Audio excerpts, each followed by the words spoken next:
Hello, it's Judith here with this week's video. And this week and next, I'm going to talk about managing negativity and encouraging positivity.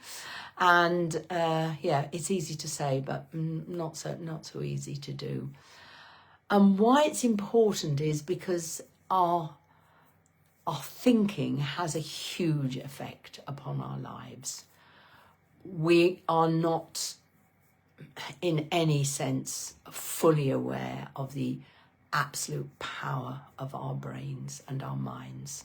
We really don't, comprehend how powerful our minds are. When I'm working with very young boys, or even not quite such young boys, I will talk about it's like being given a Ferrari at birth and nobody even teaches you how to drive, let alone how to drive a very, very fast sports car. And it's true of our brains. We don't know how to drive them. We don't know how to manage them. It doesn't come naturally to most of us or many of us. And, nobody tells us how to do it. So that's the topic for this week and next week. So this week, let's start with the positive this week. This week, I'm going to talk about gratitude. Now, if you're on social media a fair bit, you may hear or read things about gratitude, and you may have tried it and found it useful, or you may have scoffed and thought, well, what difference is that going to make? We tend to have a negative bias as human beings because we are effectively mammals and our focus is on survival.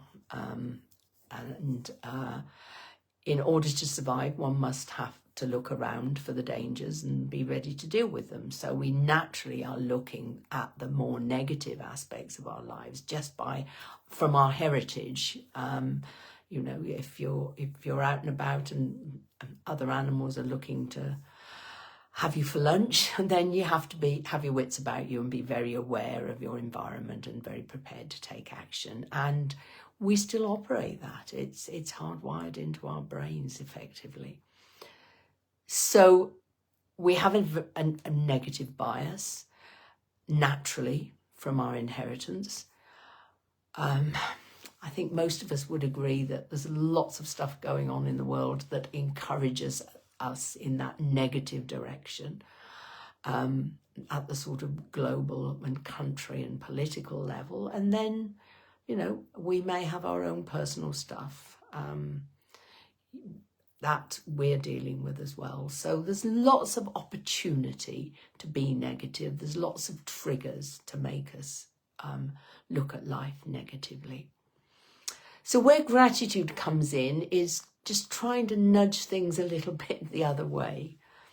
And the classic is, at the end of the day, think of 3 things that you're grateful for today.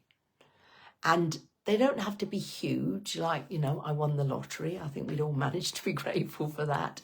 Or, anything particularly amazing. But, maybe somebody just smiled at us and made us feel a bit better, and I'm grateful for that. Or maybe we achieved something that had been on our to-do list and was sort of hanging around our necks a bit, and so we can be grateful and proud about that.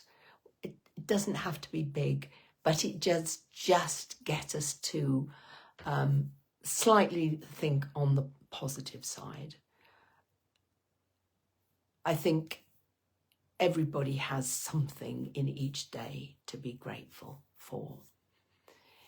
And just doing that little thing, last thing at night, before you go to bed, maybe sends you off to sleep in a more positive manner, which means you'll have a better quality sleep.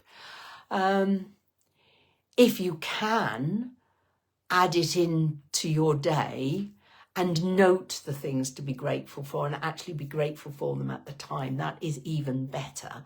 So by doing it sort of formally every night, you maybe can then move into the habit of, and it is a habit, of just noticing the things to be grateful for. You know, you open the curtains and the sun's shining.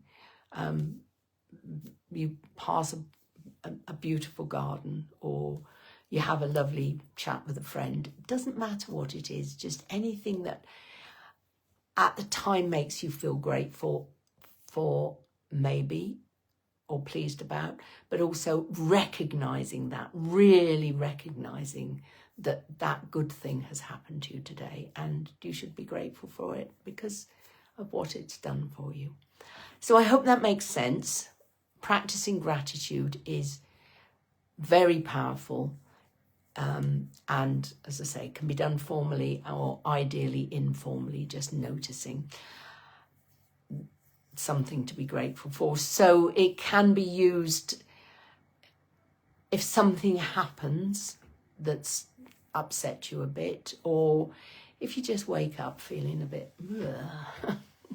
think of something to be grateful for, to try and, you know, it's a bit like a compass, just move the needle pointing in the direction you want it to go rather than in the direction it's been pushed or is settled at. Just try and nudge it a bit the other way and point it in a more cheerful, positive direction by just being grateful for whatever. You know, we can be grateful for being alive, having reasonable health if we've got it.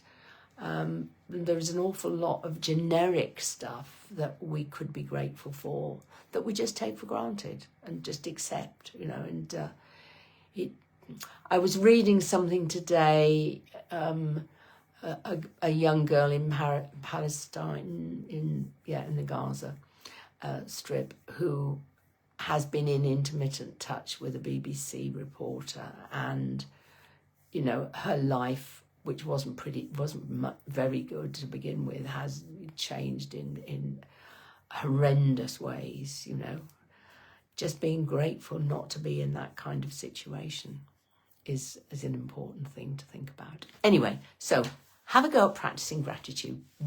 Do the 3 at night to begin with, and then try and just be more aware, more able to notice, because the more you become aware of it, the more you notice it, the more you will notice it, and it will just naturally feed itself into your life.